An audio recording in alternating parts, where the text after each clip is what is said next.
let's put together our worm bin. So the three things you need the bin, you need the worms, and then you need the bedding.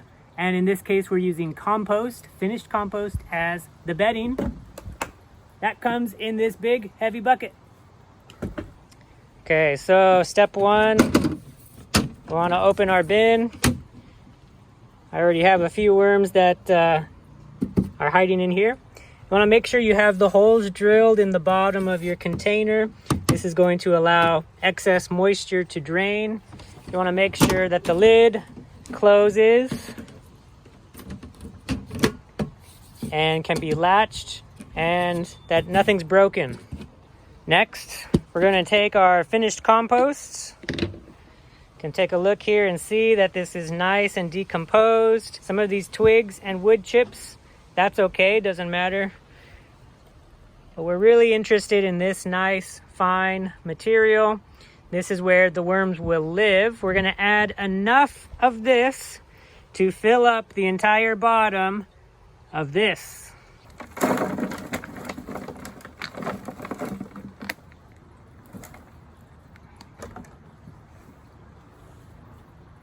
Now we smooth it out.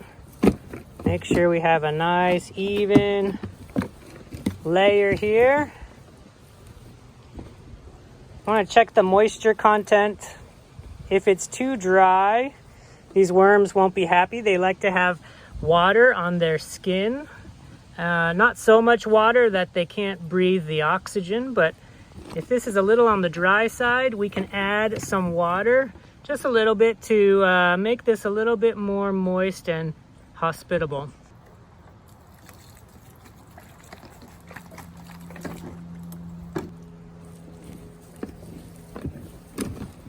So added some water, just mixing it up here so it's nice and wet. Won't dry out these worms. There we go. You want to feel like a wrung out sponge. You don't want to be squeezing drops out, but you want it to be thoroughly moist. Next up, we add the worms. So if we take a look at our worms here, and we dig down into this container, we should find a nice, healthy bundle of worms. There you go. Make sure they're alive. Make sure they're wiggling, because these are called red wigglers, or just plain red worms. In nature, these live in the leaf litter of a forest. They're originally from Europe, but they've spread to every continent except for Antarctica, I believe. And these are 100% organic matter feeders. They're not really going to consume the rocks and minerals of the soil.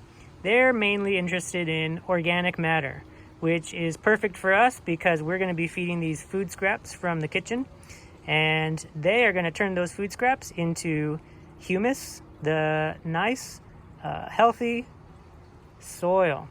Notice how these worms go away from the light. They do not like sunlight, so they try to burrow down into the soil. And so we're going to want to get them into our compost as soon as we can.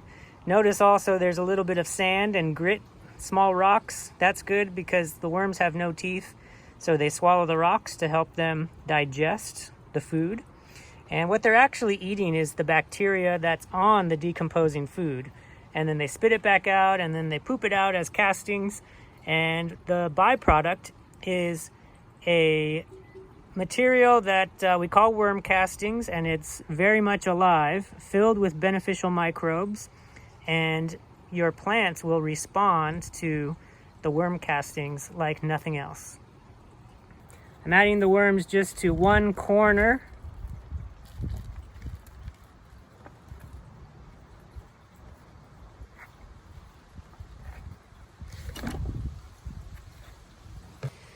Here we go. Let's take a look at this here. Nice big pile of worms. Look at that spaghetti.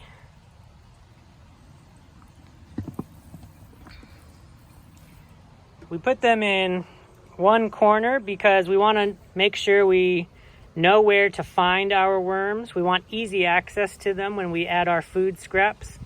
And we want them to find each other because they will continue to breed and mate and lay eggs. And so we want them to have no difficulty finding each other at all. You will notice they start to crawl down right away. And it's going to take a little while for these worms to get acclimated to this box. They will try to escape for the first week or so. They're going to be crawling around and exploring. And as long as we have a nice habitat here for them, eventually they will learn that this is their home. So step 2, add the worms. Step 3, we need to add enough compost on top of the worms to tuck them in for the night. This is their bedding.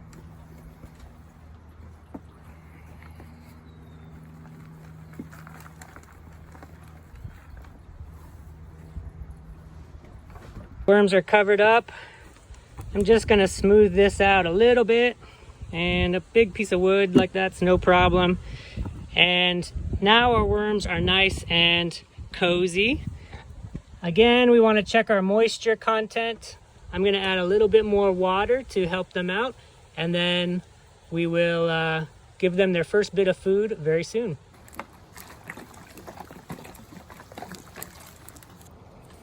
Just mixing in the water here on the surface.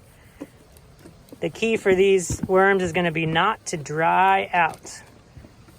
Not to dry out. We don't want this dripping wet.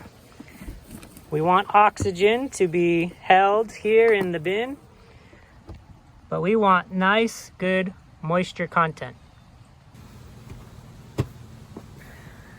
It's going to be important that we keep this in a cool place that doesn't get too hot. Outdoors is just fine, but you want to avoid direct sunlight if possible. We want to keep this lid on top and keep any critters out of the box. The holes on the bottom will allow for any drainage, but if this ever gets too wet, the water is going to leak out and it can stain the concrete or it can stain whatever surface this is on. If that's the case, our video recommends that you put it in a tray or a tub. I'm going to leave it outside of the tray or tub for now, and I'm just going to count on myself checking the water and making sure it never gets too wet. Other than this, it's good to go. Just leave them and they're going to be happy. You could go away on vacation. You don't need to worry about having a friend come and feed your worms for you. They can live for up to a month without extra food. And especially when we put the compost as the bedding, they're going to be able to eat through that and recycle that. So that's their main food.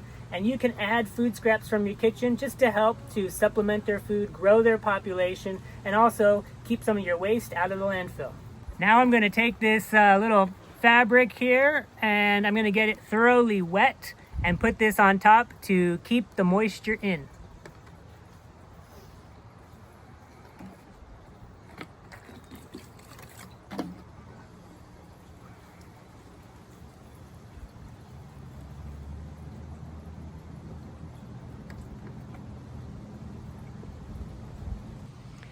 Okay, now say goodnight to your worms and tuck them in. Read them a bedtime story.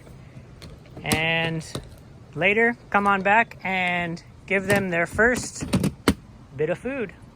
The extra compost, hang on to this. This is what you're going to put on top of the worms every time you add more food. Or if you put food and worms in a different part of the bin, you'll use this finished compost on top as the bedding. This will never go bad. You don't have to worry about keeping it dry or keeping it wet. This is already done, and this is just what we're going to use to put on top of our worms as we continue to feed them over time. So keep this handy, either right next to your bin or someplace safe, and you're going to use the rest of it throughout the semester.